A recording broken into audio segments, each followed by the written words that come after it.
Today we are looking at one of the most popular social media companies in the world. We are looking at Twitter Inc. And is this still a buy in 2021? We're going to be looking at the fundamentals of the stock and then give my fair value of the company based on discounted free cash flow and the Buffett-Graham intrinsic value to see if it is still a buy. Now, Twitter has had a pretty crazy year. Started off the year around about $46 a share, got to its all-time high of 82, and then has pretty much been on a pretty wild roller coaster up until the day where it touched its 52-week low and then shot up to 52% at the start of the day. And there's been some big news as well that the CEO of Twitter, Jack Dorsey, will step down and will be replaced with the CTO. So the markets have acted pretty strongly with this. If you look at the day, the stock was up massively in the pre-market and then dropped down basically over the course of the day. So we're going to see if the stock is still a buy. First, can you give the video a like if you enjoy it? And I'll keep bringing out more as I can. So let's have a look at the fundamentals of the stock. So Twitter currently has a $37 billion market cap. Technology sector, as I said before, 52-week low of $44, 52-week high of 80, and we're currently at 46, which is about that 52-week low, and they don't pay a dividend. So let's have a look at the steps. What is the PE ratio, and is it less than the market? And Twitter does not have a PE ratio, so that is actually a fail. They're a negative company, and we're going through that in a second. Is their revenue increasing? Yes, it is. 3 billion to 4.7, and we just have a look at that here. You can see revenue has been increasing, and they're at their all-time revenue currently. Next is their profit increasing, and well, the answer is going to be no. You can see it's gone from 1.2 billion to minus 200 million, and we can see here, if we look from 2017, they were negative, positive in 2018, positive in 2019. Pandemic year took a hit, and the net income is still in minus, but has increased quite dramatically from last year. So that is a good sign, but overall still a fail. Next, are they buying back their shares? No.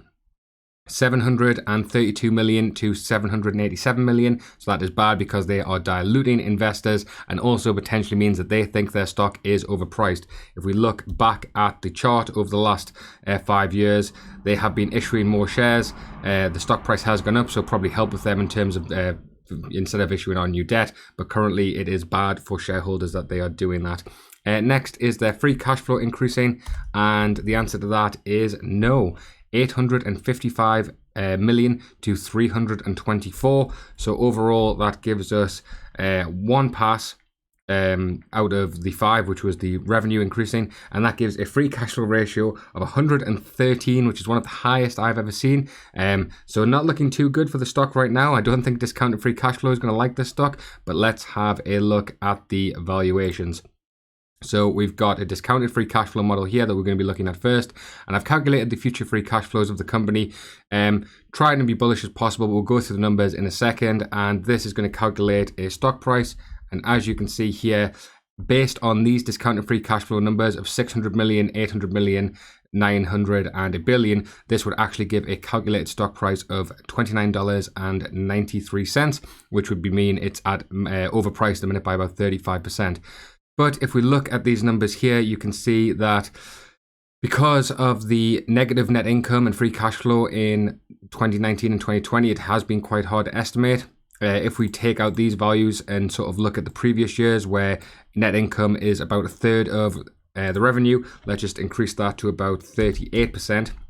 And then see what that does with the model. That would say that the stock is underpriced at the minute, and that would kind of take over 2022 compared to there. So it is a bit difficult to show because these last 2 years have been quite bad for Twitter, but if you're bullish on them, then definitely I would say have a look at the more bullish estimates. So here, once again, if we look at these two numbers and ignore the more recent numbers, that would be about 61%. We're looking at the analyst estimates here of about 17% and 38%. So discounted free cash flow, not as surprising on the stock if you really look at the bull case, but it is difficult to say. Next, we're going to look at the Buffett-Graham intrinsic value. This is looking at share price, earnings per share, and expected growth rate. Analysts do think the stock is growing quite massively. That shouldn't say 18% actually, because that should say 80%. Because that is, if we just quickly go to Yahoo and look at the what the analysts are saying, you can see that over the next 5 years, analysts are pretty bullish on the stock.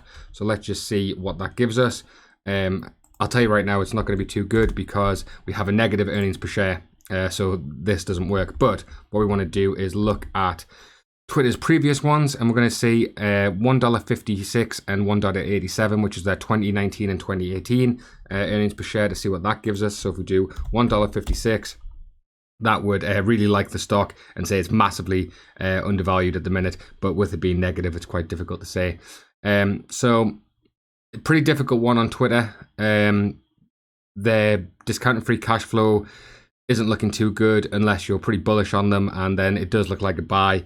Earnings per share at its current state, Perfect Graham intrinsic value doesn't, but if they can get back to their previous levels, this is definitely more an interesting stock. I mean, I don't think they would get to $1.56, but let's just say, you know, if it got to 70, then that would be 70 cents a share. That would be a bit more reasonable.